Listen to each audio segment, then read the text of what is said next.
Isipin nyo to, Lunes ng umaga.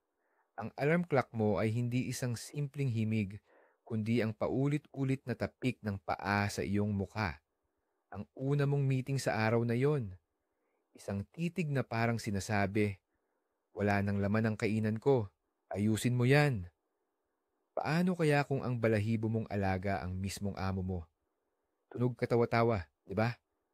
Pero ang totoo, sa likod ng kanilang ugali ay may nakatagong mga henyong prinsipyo ng epektibong pamamahala. Ngayon, ating tatalakayin ang sipan panuntunan ng cat management na maaaring magpabago sa iyong pananaw sa pagiging produktibo.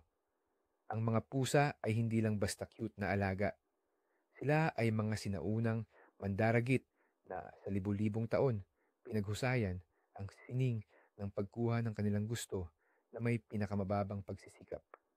Ang kanilang pamamaraan sa buhay ay isang perpektong balanse sa pagitan ng pagpapahinga at sobrang epektibong gawain. At itong balanse na ito ang susubukan nating ilipat mula sa mundo ng mga pusa patungo sa ating mundo ng mga gawain sa opisina at mga deadline. Kaya naman, ang una at pinakamahalagang panuntunan, ang prinsipyo ng ganap na kalayaan sa paggawa. Kalimutan mo na ang boss na laging nakasilip sa iyong balikat at binabantayan ang bawat mong galaw. Ang iyong pusang amo ay may naiibang pamamaraan. Hindi siya magtatanong kada 5 minuto, ano na, may progress na ba sa report? Hindi rin siya hihingi ng oras-oras na updates. Ang tiwala niya sa iyo ay lubos. Basta, hanggat may pagkain sa kanyang mangkok. Ibinilin niya sa iyo ang gawain at lubos siyang nagtitiwala na kaya mo itong gawin. At siya naman, aba, may sarili rin siyang mga trabaho. Halimbawa, kailangan niyang matulog sa tumpok ng mahahalagang dokumento para hindi maghiwa-hiwalay o subukan ang tibay ng bagong kartong kararating lang. Nagtitiwala siya sa iyong profesionalismo. At dito natin makikita ang isang henyong aral. Kapag binibigyan mo ang isang tao ng kalayaan at responsibilidad, maghahanap siya ng mga kakaibang solusyon. Nararamdaman niya na siya ay isang mahalagang empleyado at hindi lang basta tagasunod. Sabi ng cat management, kumuha ng matatalinong tao at huwag silang guluhin sa pagtatrabaho. Siguraduhin lang na kumpleto ang lahat ng kailangan nila. At syempre, huwag kalimutan ng tanghalian. Sagrado yan. Ang susunod na aralin mula sa iyong pusa boss, sagradong hangganan. Sino mang may pusa, alam ang di nakasulat na patakarang ito. Nakikita mo ang malambot at matambok na tiyan ng pusa mo at kusang lumalapit ang kamay mo para haplusin ito. Pero huwag kang magkakamali. Bitag yan. Ang pagtatangka na lusubin ang pribadong espasyong iyon nang walang malinaw na pahintulot ay mabilis na magtatapos at malamang may kasamang ilang kalmot. Ang pusa mong amo ay seryosong seryoso sa kanyang mga hangganan at inaasahan niya na irespeto mo rin ito. Sa mundo ng pamamahala ng pusa, isa lang ang ibig sabihin nito. Kapag tapos na ang trabaho, tapos na. Walang tawag ng 10:00 ng gabi para sa simpleng tanong. Walang mensahe sa chat sa linggo ng umaga. Naiintindihan ng iyong pusa boss na para maging epektibo ang pangangaso o sa madaling salita, ang trabaho, kailangan ng sapat na pahinga. Hindi siya gugulo sa personal mong oras dahil nirerespeto niya ang sarili niyang oras. Ang trabaho ay nagtatapos mismo sa sandaling bumaba ang pusa boss mula sa iyong keyboard, umunat at mayabang na lumakad para mag-idlip sa sofa. Ito ang sinyalis at hindi ito pwedeng pagtalunan. Tuldukan, ito ang nagdadala sa atin sa panuntunan bilang 3, ang napakalinaw na komunikasyon. Hindi kailanman magpapaligoy-ligoy ang iyong pusa o magbubuntong hininga at magpapahiwatig na dahil sa masamang panahon ay nagugutom siya. Hindi. Lalapit siya sa kanyang mangkok, titingnan ka ng matalim at magbibigay ng napakalinaw, malakas at diretsong meow. Kung hindi pa yun sapat, uulitin niya yon pero mas malakas na. Ito ang pinakamataas na antas ng epektibong komunikasyon. Sa isang opisina na pinamumunuan ng isang pusang boss, kalimutan mo na ang malalabong gawain tulad ng kailangan nating pag-isipan ang pag-optimize o palakasin natin ang synergy. Ano ba talaga ang ibig sabihin niyan? Ang iyong mabalahibong amo ay humihingi ng sukdulang kalinawan. Ang kanyang pagbibigay ng gawain ay ganito: magdala ka ng daga, buhay, ilagay mo sa alpombra sa pasukan, deadline, bago sumikat ang araw. Lahat ay malinaw, nauunawaan, at may masusukat na resulta. Walang puwang para sa dalawang kahulugan. Ang ganitong pamamaraan ay nakakatipid ng maraming oras na karaniwang ginugugol sa paglilinaw ng mga tanong at pagwawasto ng mga pagkakamali na dulot ng hindi pagkakaunawaan. Pag-usapan naman natin ngayon ang tungkol sa pahinga. Ikaapat na panuntunan, ang kapangyarihan ng madiskarteng pag-idlip. Iniisip mo bang tamad ang pusa mo dahil natutulog ito ng 16 na oras sa isang araw? Isang malaking pagkakamali yan sa pagtantiya ng kanyang estilo ng pamamahala. Sa totoo lang, hindi siya tamad. Nag-iipon siya ng enerhiya. Bawat oras ng tulog ay isang pamumuhunan para sa maikli ngunit napakabisa niyang panahon ng aktibidad kung kailan niya hahabulin ang laser pointer na parang tigre sa bangis. Ang iyong pusang amo ay likas na nauunawaan ang bagay na unti-unti pa lamang nadidiskubre ng mga modernong guro ng produktibidad, na ang pahinga ay hindi kabaliktaran ng trabaho, kundi ito'y mahalagang bahagi nito. Ang maiikling break sa maghapon, masustansyang tanghalian, at mahimbing na tulog sa gabi ay hindi luho, kundi isang pangangailangan sa produksyon. Kapag ang utak ay nagre-reboot, nakakahanap ito ng mas mahusay na solusyon.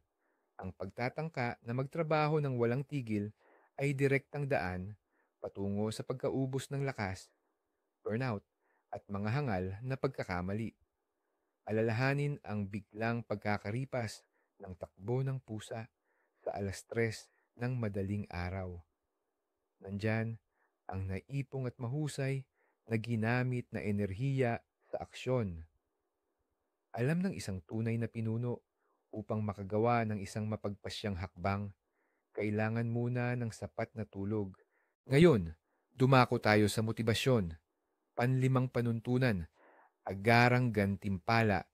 Subukang ipaliwanag sa pusa mong boss ang konsepto ng taunang bonus. Makikita mo lang sa mga mata niya ang matinding pagtataka at siguro'y bahagyang paghamak. Para sa kanya, walang silbi ang mga pangako sa malayo pang hinaharap. Ang meron lang ay ang dito at ngayon. Ang mga pusa ay dalubhasa sa agarang pabuya. Hindi nila maiintindihan ang pahayag na kung magaling ang trabaho mo buong quarter, may bonus ka. Pero ang alam nila ay umupo sa kandungan, hinimas, nagdala ng laruan, may treat. Ang koneksyon sa pagitan ng aksyon at gantimpala ay kailangan kaagad. Kung hindi, wala itong epekto. Sa opisina na pinamumunuan ng pusa, nangangahulugan ito na ang sistema ng motibasyon ay lubos na nagbabago. Kalimutan na ang malalayong plano o pangako. Ang empleyado ba ay kakagaling lang sa isang napakagandang presentasyon? Purihin agad siya sa harap ng lahat.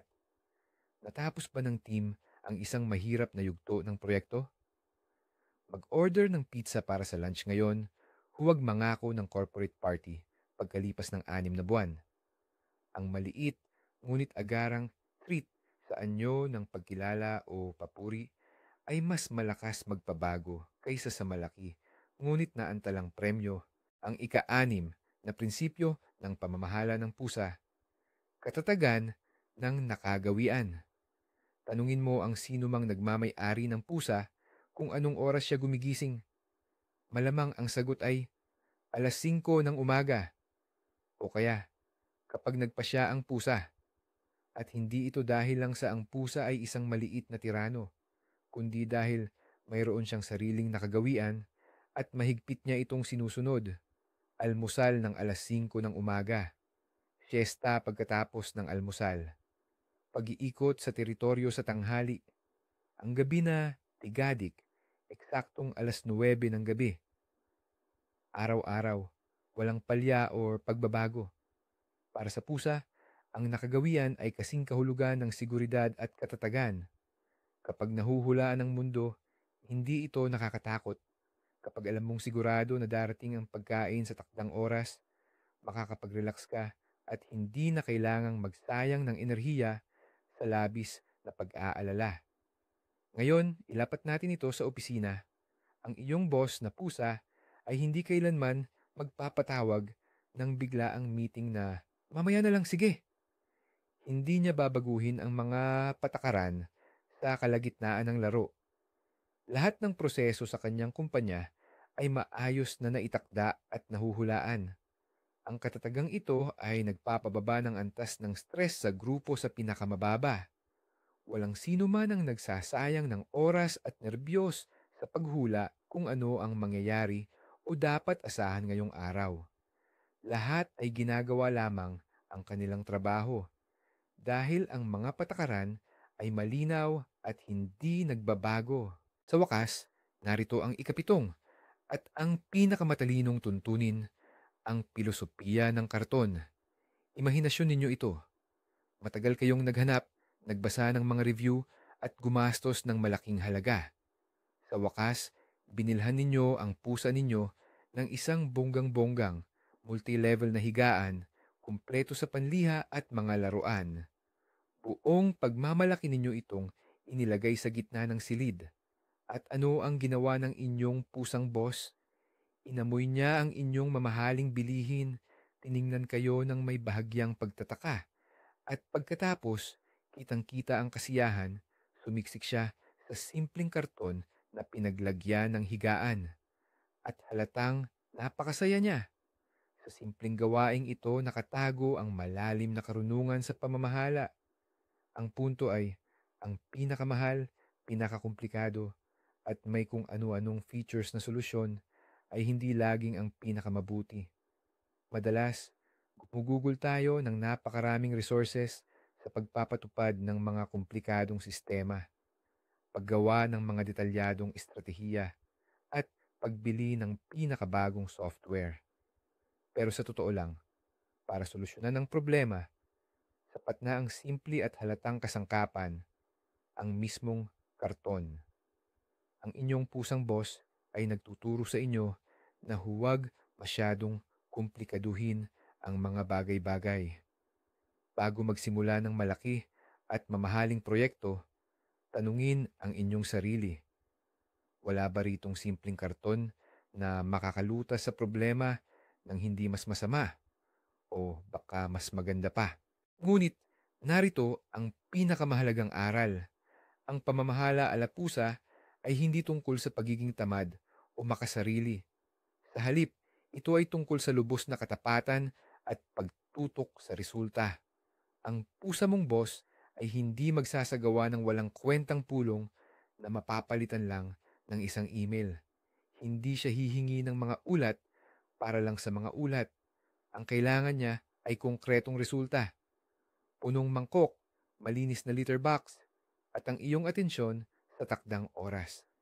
Ang lahat ng iba pa ay labis na abala na humahad lang sa mahalaga. Ang mag-enjoy sa buhay at maging epektibo kapag talagang kailangan.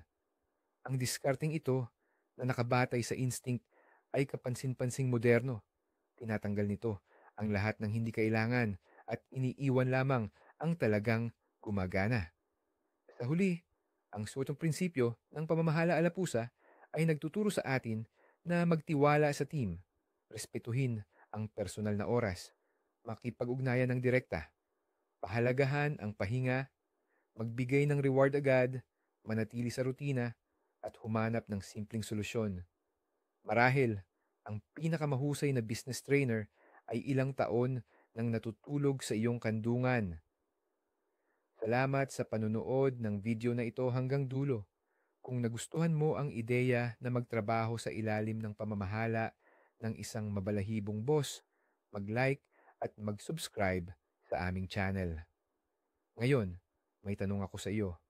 Anong patakaran ng iyong pusa ang ipatutupad mo sa iyong opisina? O baka naman, ang alaga mo na ang iyong hindi nakikitang pinuno? Isulat ang iyong kwento sa comments